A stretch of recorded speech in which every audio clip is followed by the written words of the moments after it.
We just finished roughing in the HVAC system for this beautiful Barndominium behind me. I'm going to give you a tour of the Barndominium today. I'm going to talk to you about the options that we gave the homeowner for equipment type. I'm going to show you the equipment size, and I'm going to talk to you about the insulation that the homeowner's choosing to use for this Barndominium. You're watching HVAC Tips for Homeowners. I'm Tad. Let's get started. Right now I'm standing in front of the garage section, and this garage is 30 by 40, so it's 1,200 square foot. Originally we were not going to heat and cool this garage, but it worked out to where we could add a couple supply vents, and I'm going to show you that. This is the house section, and it's 40 foot wide and 60 foot long, and that's 2,400 square foot. And this 2,400 square foot is what we were going to heat and cool. Now we're heating and cooling not only this 2,400 square foot house area, but we're heating and cooling this 1,200 square foot area, and then we've got an attic area as well with a couple rooms, and we're going to be heating and cooling that as well, and that's 600 square foot. Let's go inside, take a look. Now let's go inside and let me show you the layout of the home. So we got a staircase going upstairs. I love that. That is much better than having a pull down access for the attic area. And again, that area is 600 square foot. Now this is the main house area. It's 2,400 square foot. So we've got a bedroom here, and we've got a closet. We've got a bathroom here, and then this right here is going to be the kitchen area, because you can see the gas line for the stove. Living room area. Then come over here, we've got pantry, we've got our washer and dryer room, and this is going to be a little bitty bathroom, toilet area. Then we've got our garage space with our three garage doors, one in the back, two in the front. I like that. That's very nice. Walk back in here with me. We'll finish showing you the layout, and then we're going to go upstairs. So, main living room area. Then we've got the master bedroom right here. We've got the master bathroom. Then we've got the master closet area. This is where our service is going to be. This is where we roughed in our gas line and our line sets. We'll go over that in just a moment. Now walking back out of the master bedroom, we come to this bedroom. Here's another bedroom. Here's a closet. So let's go upstairs and I'll show you the rest of the home. Now we're in the upstairs area. I'm so glad they chose these attic trusses.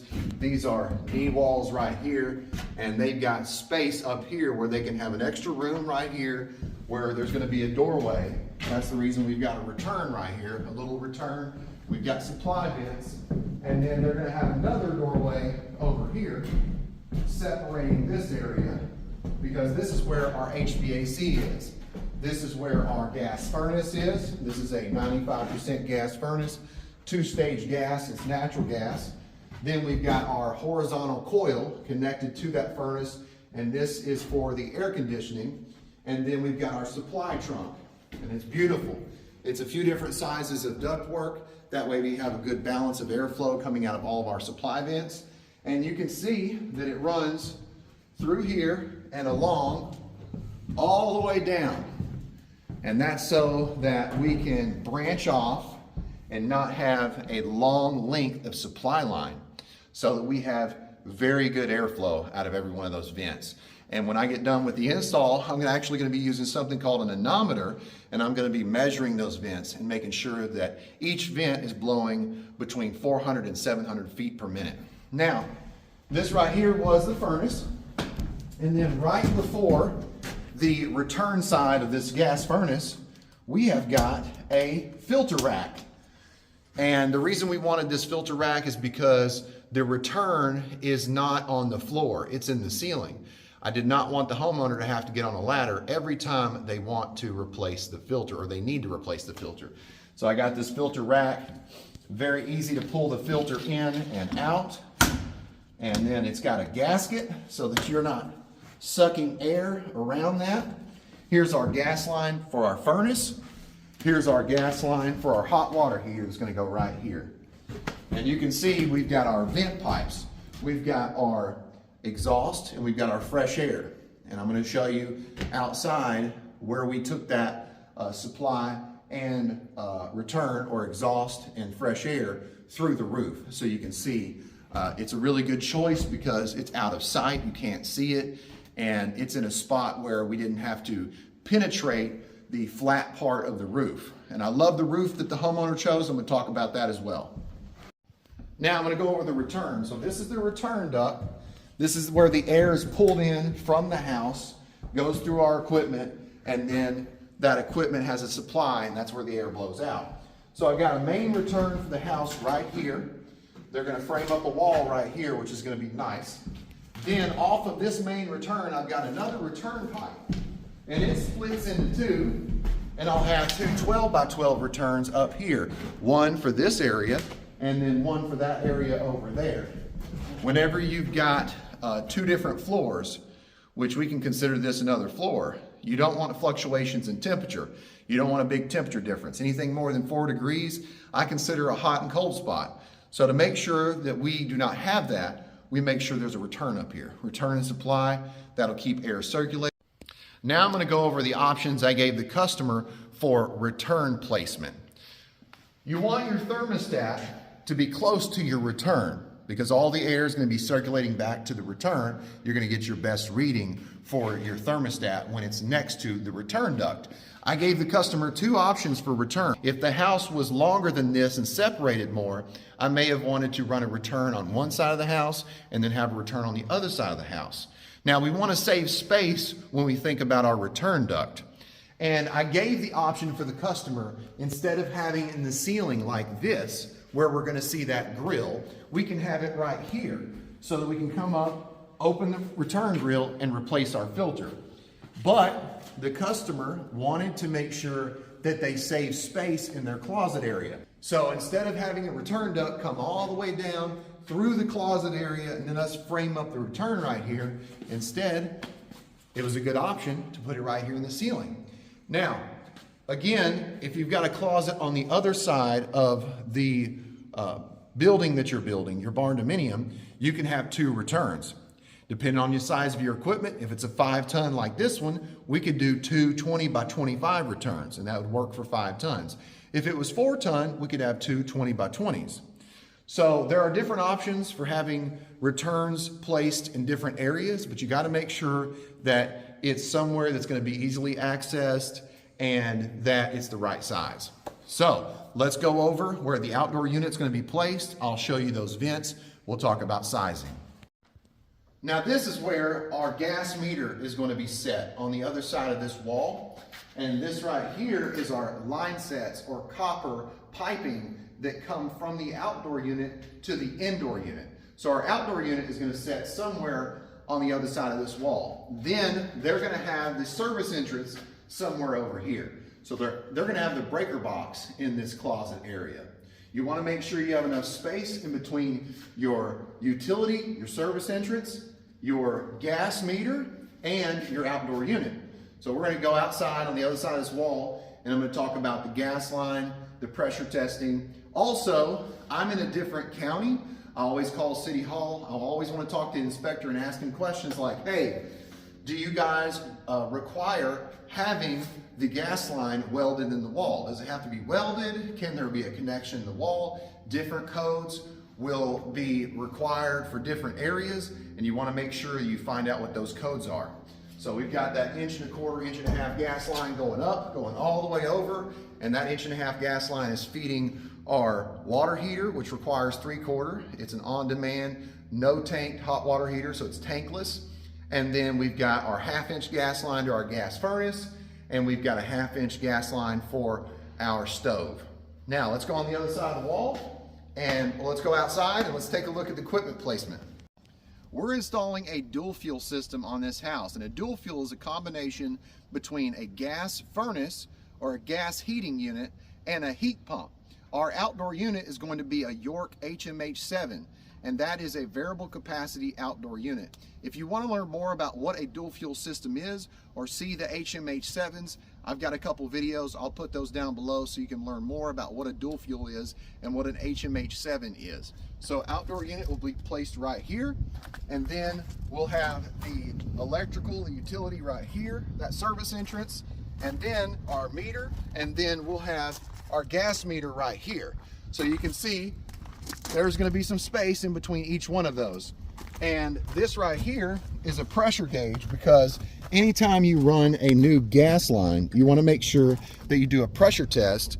You put pressure on the lines that you run or install, and then you fax in a pressure test to the gas company. They'll actually come out. Different gas companies have different holding times and holding pressures, and they'll see that the gauge is on that pressure for that amount of time, whether it's 4 hours, 24 hours, a couple days, and then they'll be able to verify, hey, they don't have any leaks. We're going to go ahead and set that meter. They haven't even run a stub up yet, but there'll be a stub somewhere right here, and then they'll set that meter. We will be back to set the outdoor unit, but not until the service is here and the electrical inside the building is completed. The homeowner will let me know, notify me, then we'll set the outdoor unit, and then we'll start the commissioning process. If you want to see that process and you actually want to see the project completed and the unit set, let me know in the comments and I'll post that video as soon as we come back when the electrical has been completed. Right now I'm standing in the garage area, and if you look up, you can see the two vent pipes.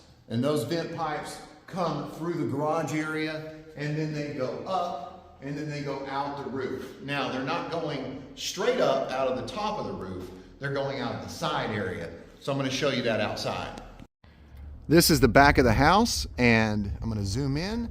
There are the fresh air and exhaust vent terminations. That's where they terminate right there, instead of going out of the top of the roof. Now we have less of a chance to have a leak. Of course, you can install flashing, a roof pipe boot to make sure you don't have any leaks. But this just works out so much better. You don't see a pipe coming out of the top of the roof. I love the fact that they chose an H-lock roof, and I'm going to explain why. We're going to talk about the insulation choice. We are installing a 5-ton system to heat and cool the house and the garage. We weren't originally going to put vents in the garage, but with this 5-ton system, you can have up to 26-inch supply lines or vents. So we had a couple extra we could put in the garage. We asked the homeowner, would you like to have your garage conditioned? They said absolutely. Now, one thing you want to be aware of is, since this garage is going to have vehicles in it, you start up those vehicles, they're going to produce harmful gas through the exhaust pipe or out of the exhaust pipe, and that is CO or carbon monoxide. That's harmful, that's poisonous for us, humans, animals, and you don't want to have that going inside the house. So we knew we did not need to install a return duct in here. So never install a return in a garage area where there's going to be vehicles. Now this is what the supply vents look like in the house. In the garage, that's the bottom, that's the boot right there, you can see. This right here is the wall that connects the garage and the house. And they're doing foam insulation, which is great, and that's why I like the H-lock roof, and I'll talk about that. But you need to make sure that if you're using the foam insulation, the wall that connects from the garage to the house is sealed up tight, for the same reason that you don't want to have a return inside your garage. You don't want that harmful poison that's produced from the exhaust of a car coming inside the home. This house is being foam insulated, and foam insulation is a great choice for insulating a home. It creates a tight envelope. You have to be careful with sizing. You have to make sure that you do a proper load calculation. If you want to learn more about load calculations, I'll put some resource information down below in the link in the description. I use Kwik Model 3D, and that's a great way to get a load calculation. As far as the choice of foam insulation, I love closed cell and open cell. Closed cell has a better R value and is a vapor barrier, but open cell is great as well. And these are 6-inch walls, and the homeowner is going to have these walls filled up. So they'll actually spray and fill these walls up with open cell insulation, and then they'll come back and they'll shave it. Same thing for the attic area. These, the roof right here, those cavities are going to be filled up with open cell insulation, and it's going to be great. One of the concerns for having a foam insulated house or foam insulated roof area is if you have a roof leak, a leak in your roof, then you may not be able to find that leak, and then you're going to have some damage occur. This is H-lock roof or standing seam roof. And this is a great choice because you have less penetrations in your roof.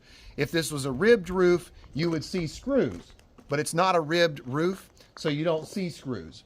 And you have less penetrations, so you're gonna have less likelihood of having a leak in your roof. I hope you enjoyed today's video. I hope that if you have questions about sizing equipment or sizing ductwork, that you go check out my training courses, my HVAC training videos, so that you can learn more about that. If you have questions about load calculations, go check out the videos that I put down below on Kwik Model 3D to learn how to do a proper load calculation. If you're building a barndominium and you want some consultation, you want some help, I am here to help you. I send equipment to a lot of different states. If you want to learn who you should go with for a building package, I can help you with that as well. If you like the video, hit the like button, subscribe, and smash that bell, ding, so you know what I'm doing. If you got questions, please ask the question, because questions can lead to new content. But if you don't have a question, that's okay. Let me know who you are and let me know where you're from. You've been watching HVAC Tips for Homeowners. I'm Tad, and I'll keep you cool if you let me.